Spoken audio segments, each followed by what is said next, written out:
Hello दोस्तों। अनुपमा के आज के एपिसोड में आपने देखा कि अनुपमा ईशानी से कहती है कि जब बड़े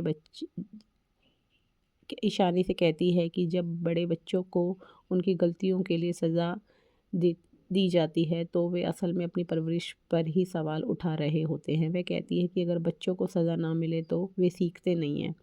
अनुपमा उसे सज़ा कह अनुपमा निश्चय करती है कि ये सज़ा उसके लिए बहुत ज़रूरी है। वह बताती है कि ईशानी ने सरिता के लॉकर से हार चुराया और दिखावे के लिए कार खरीदी। अनुपमा ईशानी से पूछती है कि वह अपने पिता आदित्य या अंश की तरह क्यों नहीं बन सकी और उसने परितोष और पाखी का रास्ता क्यों चुना। वह ईशानी की सज़ा सुनाती है और राही को पुलिस को बुलाने के लिए कहती है। ईशानी, अनुपमा, रजनी, भारती और वरुण से माफ़ी मांगती है। अनुपमा कहती है कि उसने ईशानी को सही रास्ते पर लाने की कोशिश की लेकिन नाकाम रही। वह फूट फूट कर रोने लगती है। ईशानी पर इतना महंगा हार आसानी से चुराने का आरोप लगाती है।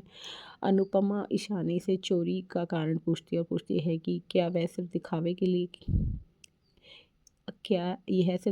के लिए किया था। ईशानी कहती है कि सफलता मेहनत से मिलती है, चोरी से नहीं। वह ईशानी से आगे सवाल करती है कि आज उसने कार के लिए चोरी की, कल शायद कोई बड़ा अपराध कर बैठे। वह ईशानी से सच बोलने को कहती है। राही बताती है कि ईशानी ने पहले भी यह गलती दोहराई थी और एक बार लीला की चेन चुराई थी। हसमुख इस बात से सहमत होता है। ईशानी ने अपनी गलतियों से सबक नहीं सीखा है। परी ईशाना से सवाल करती है कि क्या घर तोड़ना ही काफ़ी नहीं था, वह चोर बन गई। सरिता ईशानी से पूछती है कि उसे इल्ज़ाम लगाते समय वह घबराई क्यों नहीं। प्रीत कहती है कि अनुपमा ने सरिता पर भरोसा किया था, वरना ईशानी ने उसे फंसाने के लिए सब कुछ अच्छी तरह से प्लान किया था। भारती कहती है कि हार सिर्फ गहना नहीं था बल्कि एक भावना थी।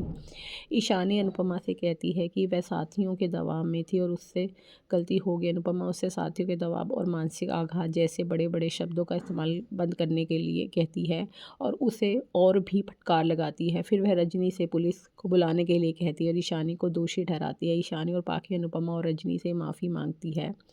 पाखी रजनी से ईशानी को माफ़ करने की गुहार लगाती है।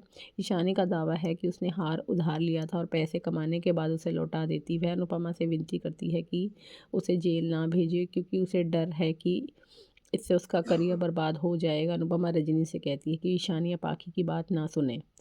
रजनी पुलिस को बुलाने से इनकार कर देती है और कहती है कि जैसे कि अनुपमा ने पहले बताया था, बच्चों को सज़ा देने में बड़ों को सबसे ज़्यादा तकलीफ़ होती है। रजनी आगे कहती है कि ईशानी की वजह से वह अनुपमा को सज़ा नहीं दे सकती। वह शादी को बर्बाद ना करने का फ़ैसला करती है और ईशानी को आखिरी मौका देती है।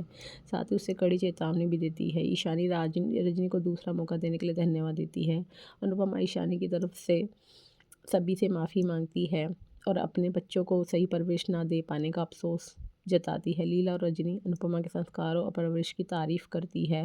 बाद में प्रार्थना अंश फ़ोन पर बात करते हैं। प्रार्थना अंश को बताती है कि शाह परिवार को बेबी शावर में बुलाया गया है। अंश खुश हो जाता है और गौतम की प्रतिक्रिया के बारे में पूछता है।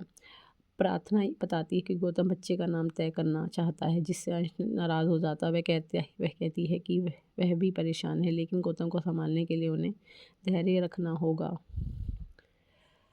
राही अनुपमा को परेशान करने पर पछताती है। प्रेम कहता है कि उसने राही को दुख पहुंचाया है। राही दिवाकर को लेकर चिंतित है लेकिन प्रेम उसे भरोसा दिलाता है कि वह उसकी सुरक्षा करेगा। दिवाकर घोषणा करता है कि राही उसकी और चेतावनी देता है कि अगर प्रेम उसके साथ रास्ते में बाधा बना तो वह उसे हटा देगा। कुछ देर बाद प्रेम को एक फ़ोन आता है और वह राही को बताता है कि वह पराग के कारोबार की जाँच कर रहा था और वह उसे बताता है कि बिल्डर ईमानदार है लेकिन चौल तोड़कर एक मॉल खोलने की योजना बना रहा है। क्योंकि हालांकि परियोजना का नाम अभी तक गुप्त रखा गया, राही को राहत मिलती है।